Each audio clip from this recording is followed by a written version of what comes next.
السلام عليكم اخواتي خوتي، كنتمنى هذا الفيديو ديالي يلقاكم في تمام الصحه يا ربي. شكرا لكم بزاف وشكرا على الناس اللي كتدخل تشجعني على الفيديوهات ديالي، وشكرا على اللايك وشكرا على التعاليق اللي كتخليو لي بزاف. وفضلا منكم لاول مره كيشاهد القناه ديالي ما ينساش يخلي لي واحد الاشتراك في القناه مع تفعيل الجرس باش يوصلكم دائما الجديد، وتخليو لي لايك الفيديوهات ديالي باش هكا الفيديوهات ديالي ان شاء الله يزيدوا يكبروا ويطلعوا في المشاهده. اليوم درت واحد الغديوه ديالي وقلت علاش لا ما نشاركهاش معاكم. واحد اللاطه ديال الحوت بالتتبيله اللي هي بسيطه بدون كثره توابل بلا حتى شي حاجه، والصراحه اللي كتجي رائعه. جربوها على الضمانه ديالي وما تنسوش الا جربتوها تخلوا لي في التعاليق كيف جاتكم. صراحه كتجي بنينه بزاف بنينه بزاف ولذيذه. المهم ما نطولش عليكم الفيديو، نخليكم تعرفوا على المقادير والكيفيه. بسم الله. هنا كيف كتشوفوا في الصوره، هنا عندي النوع ديال الحوت، هنا كيقولوا له بالطالياني سبيغو ولا برانزينو ولا باص البحر. المهم عنده عدة اسماء. المهم الخضر اللي استعملت هنايا عندي غير البطاطا، وعندي شويه ديال الفلفله، وعندي شويه ديال المطيشه سوريت، او ممكن تستعملوا حتى مطيشه الكبيره العاديه. المهم والحوت هنايا غادا نرافقو غير بشويه الاعشاب. عندي شويه ورق الغار او ورقه سيدنا موسى. المهم عند عده اسماء. وعندي شويه ديال الازير، شويه ديال الحامض والثومه. وفي التوابل اللي هي العطريه غادا نستعمل الكمون، شويه ديال الملح حسب الذوق، وعندي هنا شويه الفلفل احمر حلوه او التحميره او البابريكا. المهم عندها عده اسامي. المهم انا كنقول هكايا بالاسامي باللغه العربيه، حيت معايا انا شي اخوات هنايا دائما كيقولوا لي حاولي تقولي لنا المقادير حتى باللغه العربيه باش هكا نفهمو مزيان. وعندي هنا شويه زيت الزيتون وزيت نباتيه الحامض مصير، وعندي الفلفله مطيشه بطاطا، وعندي شويه القزبر ومعدنوس. وكيف كتشوفوا راه عندي واحد شهنه واحد شويه ديال السودانيه مخلطه مع الثومه. الا ما كانش عندكم ممكن تستغناو عليها وديروا غير الهريسه ولا شويه البزار اللي متوفره عندكم. اول حاجه غادا نبدا بها هنايا البطاطا بطبيعه الحال مغسوله ومنقيه. غادا نضيف عليها هذيك مطيشه مع الفليفله. ماشي ممكن الفلفله تكون عندكم صفراء، ممكن غير اللي متوفر عندكم ممكن ديروه. هنا ضفت واحد شويه ديال السودانيه مع الفلفله. وغادا نضيف شويه د الملحه وشويه د الكمون. الكمون كتعرفوا ان الكمون كيمشي كيتواتى مع الحوت بزاف. وغادا نضيف هذيك شويه الفلفله حمراء، وغادا نضيف هنا شويه القزبر ومعدنوس صافي. وغادا نعصر عليهم واحد شويه الحامض، كتجي فيهم هذيك البنه ديال الحامض صراحه زوينه. وشويه ديال الازير ممكن نضيفوا الازير، نضيفوا شويه الزعتر. انا كيعجبني نضيف هكايا الاعشاب منسمه مع الحوت صافي. هنا غادا نضيف زيت زيتون وزيت نباتيه، كتضيفوا شويه شويه من هكايا. وغادا نخلطهم مزيان ونحطهم هكايا في الجنب. وغادا ندوز باش نوجد هذيك الحوته حتى هي. المهم انا ديك الفرشيطه ما برداتش ليا قلبي صافي. غادا نحاول نخلط بيدي. هذاك العريش تاع الازير غادي نفكو هكا كينات، فكو ريقه صافي. غادا نحك هنا شويه ديال الثومه. كتعرفوا الحوت كيبغي شويه ديال الثومه ويبغي الحار ويبغي الحامض. هادو هما المكونات الرئيسيه اللي كيكونوا خاصين في الحوت. صدقوني هاد اللاطه راه كتجي زوينه بزاف وكتجي بنينه. جربوها على الضمانه ديالي، ولا جربتوها ما تنسوش تخلوا لي في التعاليق كيف جاتكم. صافي هنا غادا ندوز باش نوجد هذيك الحوته. غادا نفلحها هكايا، ندير فيها واحد الفلحات بحال هكا بالموس. غادا نعصر عليها واحد شويه ديال الحامض.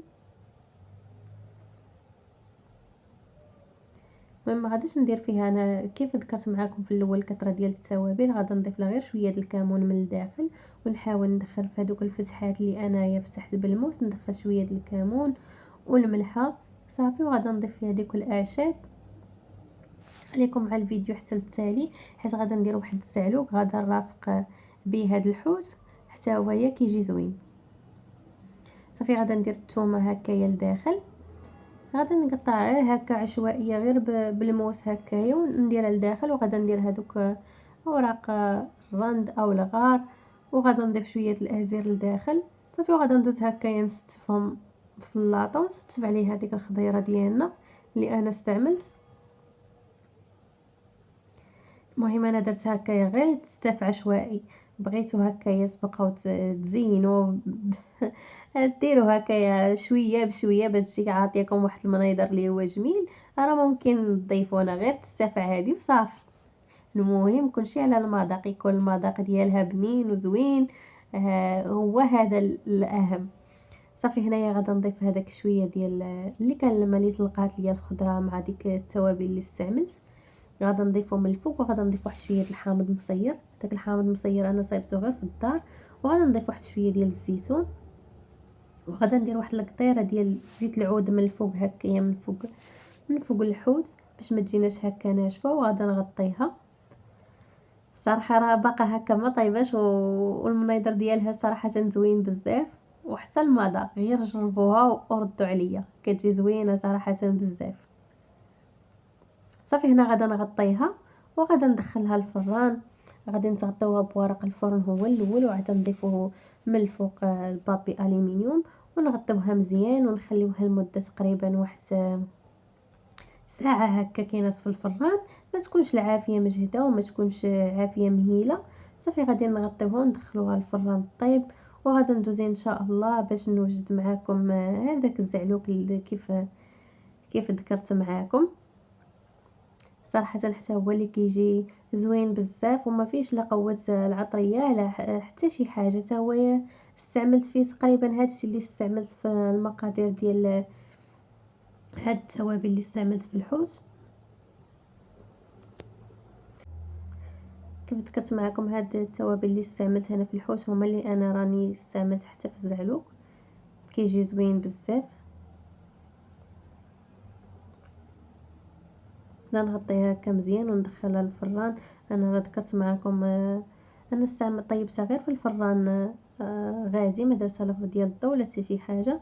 وهنا غندوز باش نوجد معكم الزعلوك. هنايا راه عندي الفليفله هي كتشوى والدنجال على حساب الكميه. كيف قلت لكم ماشي بالضروره تكون عندكم الفلفله صفراء، اللي متوفر عندكم ممكن ديروه. غادا نشويهم هكايا غير على البوطه. غادا ناخذ هذيك الشوايه اللي كنشوفو فيها الكفسه ديالنا والشي ديالنا على الفاخر. هذيك حطيتها هكا كاينه فوق البوطه. ايوا وشويت من طبيعه الحال اول حاجه يكونوا مغسولين مزيان. صافي هنا من بعد ما تشواو غادا نخليهم حتى يطرفوا شويه باش تحيد ليا لديهم ديك الجلده ديالهم. ديك القشره بسهوله غادا تحيد باش ما يعذبونيش. ولا لقيتو كاع ديروهم في شي بلاستيكه ديروهم. صافي هنا من بعد ما قطعتهم هنايا كيف كتشوفوا غسلتهم وحيت لهم هذيك القشره ديالتهم وقطعتهم حطيتهم في واحد الطبيسيه. هنا واحد المقيله درت فيها شويه زيت زيتون وزيت نباتي وضفت فيها واحد جوج فصوص ديال الثومه غير هكايا مركع عليهم حتى تهرسوا، ما محكوكين ما حتى شي حاجه. من بعد ما سخن الزيت انا ضفت عليه هذاك الدنجال والفلفله كيف قلت لكم مشويين ومغسولين وقطعتهم. صافي غادي نخليهم في هذيك الزويته يتشحروا واحد شويه وغادي نضيف عليهم مليحه وشويه ديال الكمون. وغادي نضيف عليهم واحد شويه ديال الفلفله اللي هي السودانيه تكون شويه حاره. ضروري الدنجال ديالنا يبغي يكون شويه حار. والا ما كيعجبكمش بطبيعه الحال ممكن تنقصوا الحراره او ممكن ما ديروش كاع. غنبقى هكا مع التحريك المستمر كل مره كنحرك شويه والعافيه ما تكونش مجهده بزاف باش هكا ما يلصقش ويتشرب لينا هذيك التوابل المليحه والكمون ويبقى هكا كينات على خاطرو. صافي من بعد راه غادي يوجد وغادي نرافقو هكا كينات مع الحوت ديالنا. صافي غادي نخليه حتى يبرد. كيف كتعرفوا بان الزعلوك كيبغي يتكال شويه بارد. صافي هنايا هو قرب يوجد وغادا ندوز ان شاء الله باش نوريكم الشكل النهائي ديال اللاطه. كيف الشكل النهائي ديالها كيف جات. المهم الشكل ديالها هو هذا. صافي رافقتها كيف ذكرت معكم مع واحد شويه ديال الشلاضه عاديه الشلاضه المغربيه ديالنا بالخس ومطيشه وشويه د الخيار وزيت الزيتون ومليحه وشويه الابزار. صافي والزعلوك هو هذا. واللاطه ديال الحوت هي من بعد ما طابت وخرجت من الفران الشكل النهائي ديالو هو هذا. كنتمنى منكم انكم تتابعوا الفيديو ديالي حتى النهايه ديالو. وإلا عجبكم الفيديو والمحتوى اللي كنقدم ما تنسوش تخليو لي لايك واشتراك في القناه مع تفعيل الجرس وبارطاج الفيديوهات ديالي باش هكا تعم الفائده للجميع. وشكرا لكم بزاف، ونتلاقاو في فيديو جديد مع وصفه جديده ان شاء الله.